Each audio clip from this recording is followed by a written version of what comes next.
George Bernard Shaw once wrote, "What is life but a series of inspired follies? The difficulty is to find them to do. Never lose a chance. It doesn't happen that often." That astute observation became a lifelong mantra. My first major folly occurred following 2 years as a Peace Corps volunteer in the highland of Guatemala. I had fallen in love with a Guatemalan girl, Ligia, and before she could ask, "Donde vas a viajar?" I had packed my backpack and headed out alone on a 4-month trek through Latin America. Crazy? Yes. Life-affirming and formative? Most definitely. And I believe I'm living proof of Mark Twain's quip, "Travel is fatal to prejudice, bigotry, and narrow-mindedness."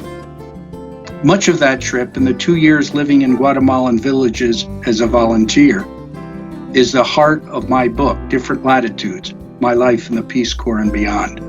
The memoir describes my experiences living and traveling abroad as a curious, naive young man, and it represents the start of a 40-year career as a do-gooder.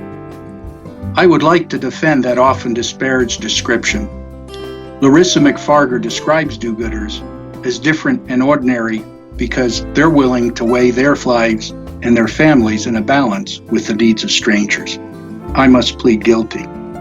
A snapshot of my career would include 15 years working in the field in Latin America and Africa with such groups as CARE and Plan International. And then over the next 30 years taking volunteers from all parts of the world to places like Guatemala, Honduras, Bolivia, Ecuador, Nepal, and even Indonesia. After several years as the CEO of Hagar, which works with survivors of human trafficking, I decided to share my stories and motivate others to take up the mantle to meet the needs of the poorest. So in 2016, I set up my company, Million Mile Walker, as my writing and advocacy platform. Over the years, books have been my constant companion, whether I've been traveling or working. Since writing my memoir, I've published a series of articles about travel, immigration, and world literature, which have appeared in Worldview as well as Scarlet Leaf Review, among other publications. I've had the pleasure to meet many authors and publishers during my writing phase of my career, including the godfather of travel writing, Paul Theroux. Theroux's also a fellow returned Peace Corps volunteer.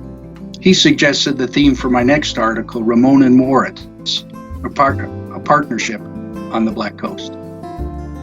I've written more than 50 book reviews, some of which can be found on my column, The Million Mile Walker Review, What We're Reading and Why, as well as the Midwest Review Bookshelf and Goodreads.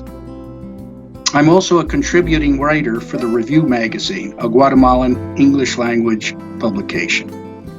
Another article, Guatemala, Trouble in the Highlands, is being transformed into a documentary with the help of several returned Peace Corps volunteers, including award-winning director-cinematographer Al Rifkin. Our documentary will bring stories of Guatemalan migrants, both here in the U.S. as well as in Guatemala. For those of you who might want to learn more about this timely project, go to www.guatemalastory.net. And you can follow my Million Mile Walker update on my website. Please join me in the remarkable like-minded people I write about, life-affirming examples of people who contribute their talents to create a more equal and just world, and make sure the follies you might commit eventually contribute to the common good.